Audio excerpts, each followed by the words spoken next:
بسم الله الرحمن الرحیم. د کابل ښار او د خلکو پر امنیت کې ژوند دا به هر څه په یو ښایسته راپور کې تاسو ته وړاندې کوو. زموږ سره اوسئ، چیرته مه ځئ. سترګې خوږوو هرې ښکلا ته د وطن، ژوند مو وقف کړی دی بریا ته د وطن. سیالي د نړۍ د هرې برخې جوړوو، ملا مو دا تړلې ارتقا ته د وطن. سترګې خوږوو هرې ښکلا ته د وطن. کابل د امن زړه پروت دی اوسایې ته د سپوږمۍ مغرور هیواد، ایښی د امن په بالښت باندې څنګل. کابل هغه ښار دی چې غرونو راچاپېر کړی، تاریخ یې زرګونو کلونو ته رسیږي، کوڅې او فرهنګ یې د مینې ژوند نښې لري. دلته هر سهار د امید د خوځښت او نوې ورځ پلمه وي، خو دا ورځ له امن پرته هیڅ امکان نه لري.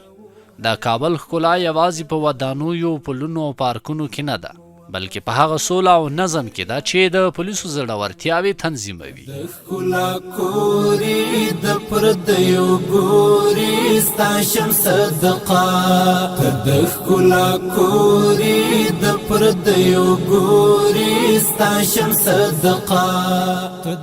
غني جانه دا راته کابل ته راغلی او د وزیر اکبر خان پارک کې ناست یې، څومره ښه احساس کوې، څومره د امن احساس کوې؟ ماشاءالله ډېر ښایسته امن دی او ډېر ښکلی دغه ده، ډېره ښایسته فضا ده ماشاءالله ده. اوسره اختر هم ښه خوندور تېر شو. دا اوس موږ چکر ومای راغلي وو، بس یو شایم نشته که راغلې خپلې خوندورې چکرې دي ووي او بس ګرځو. لالهزار دی وطن شین زرغون ښکارېږي، بیا سینګار دی وطن. د کابل پولیس هغه رښتیني اتلان دي چې په دغو شپو او ورځو کې د هرې ناحیې، هرې کوڅې او هر چوک امنیت ته متوجه دي. پولیس د لوی اختر د خوشحالیو ته د امن چاپېریال ډالۍ کړ. دوی زموږ رښتینی اتلان دي. روزای شکر خدا، فضل خدا خوبید بود، امنیت بود دیگه. مردم گشت گزارش تا 1 بجه شب، 2 بجه شب.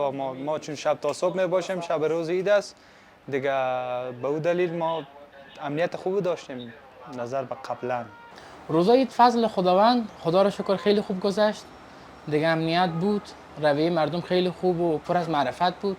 امنیت خدا را شکر، خدا را هزاران بار شکر که شب روز هر طرف که بری از لحاظ امنیت هیچ کدام مشکل نیست. سترګې خوږوو هرې ښکلا ته د وطن، ژوند مو وقف کړی دی بریا ته د وطن. قدرمنو، موږ او تاسو چې له پولیسو سره همکاري وکړو، همیش به امنیت وي هر ځای. د هیواد په ګوټ ګوټ کې د امنیت فضا خپره ده.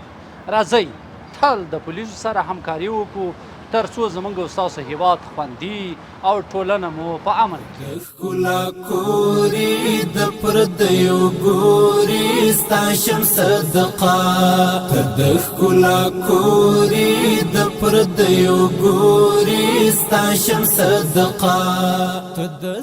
د چټک غبرګون کې ته امنیتي کمرې، تلاشي او د خلکو د همغږۍ له لارې پولیسو دا ثابته کړه چې د کابل یوازې یو ښار نه بلکې یو خوندي کور دی. موږ د اختر په ورځو کې د اختر نه څو شپې مخکې په هغه ګڼو ګڼو ځایونو کې چې هغې ته خلک چکرو ته راځي یا سودا اخیستلو ته راځي او یا هم څه د اختر دپاره تجهیزات یې په کار دي، د قربانۍ ځایونه دي، هغو کې موږ په مکمل ډول امنیت نیولی او شپه او ورځ د ولس په خدمت کې یو.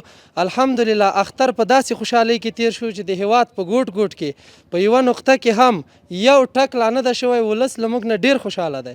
موږ پر خپلو امنیتي ځواکونو ویاړو، ځکه د دوی خدمت زموږ عزت دی.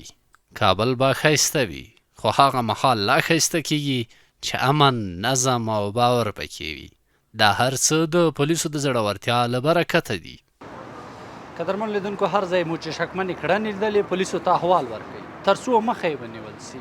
ستاسو مرسته د امنیت په ټینګښت کې زیاته ونډه لري. راځئ د پولیسو سره همکاري وکړو تر څو هیواد مو د پرمختګ او د امن په لوري لاړ سي. تر بیا چې ستاسو حضور ته حاضرېږو، تاسې په لوی او مهربانه بخښونکي خدای تعالی سپارو. هر ځای چې وئ د امن په غېږې کې اوسئ.